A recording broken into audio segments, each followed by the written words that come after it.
Hi there, I am Ria Buchinska, alias Ria, and this is Sweet Thursday with 5 awesome Beatle fans, of which I am indisputably one.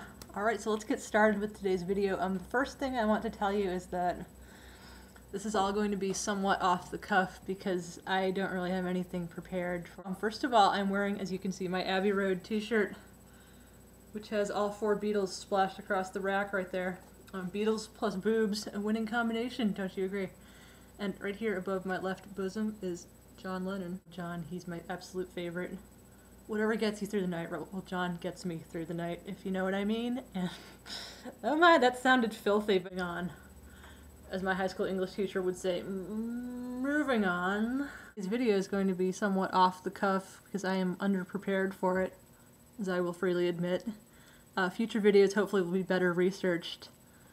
And maybe better lit. I'm moving through the house trying to find the best spot as far as lighting goes. This is my rather demolished living room, which you can see behind me.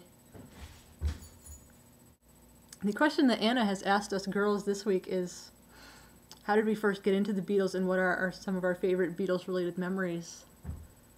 Well, the answer to that is very simple. You see, a while ago, about 3 years ago when I was a freshman in a college in California, I discovered that through the magic of iTunes, well, you could access other people's iTunes libraries and listen to their music, which I thought was very nifty, because at the time I didn't have that much in my iTunes.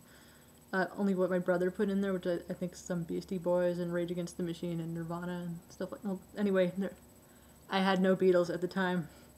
And of course, I'd probably heard some of their music before. I mean, it's practically inescapable, but at that time I did not own any of it. I didn't listen to it, so I checked some of it out and I discovered it was pretty good. But the big news at that time was Simon and Garfunkel. I became obsessed with them through that same music sharing magic. So the Beatles took a back seat to them for a very long time. But not so anymore, as you might guess. I had a few teachers in high school who liked the Beatles. Notably my English teacher, Mr. McNabb, who was a great guy.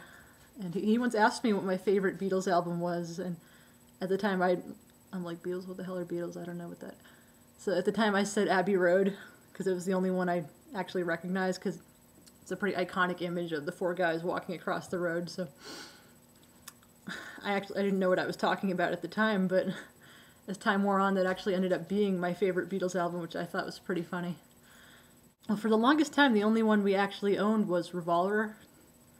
So I used to like to, well, if I came home after like a hard day of classes or whatever and I was kind of tired, I would plug my headphones in and listen to Revolver and take a Beatle nap, which kind of put me in my little zen place. It was very relaxing. So yeah, I found it very peaceful. Songs like I'm Only Sleeping and Here, There, and Everywhere.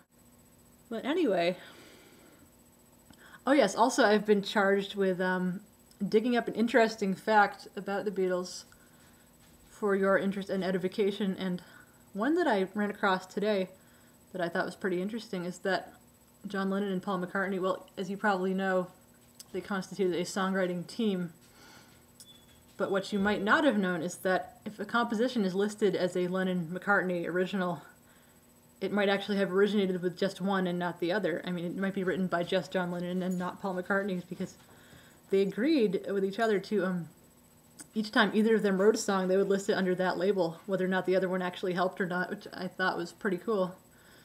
Which goes to show you their great friendship and the respect they had for each other, which I think is beautiful. And, you know, I always kind of wondered how 2 dudes could write one song. Whatever gets you through the night, right? Oh yeah, that's going to wrap up my video for today.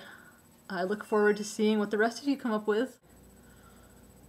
In future videos I will have made notes so I don't ramble quite so much. Hello all you boys and girls out there in TV land.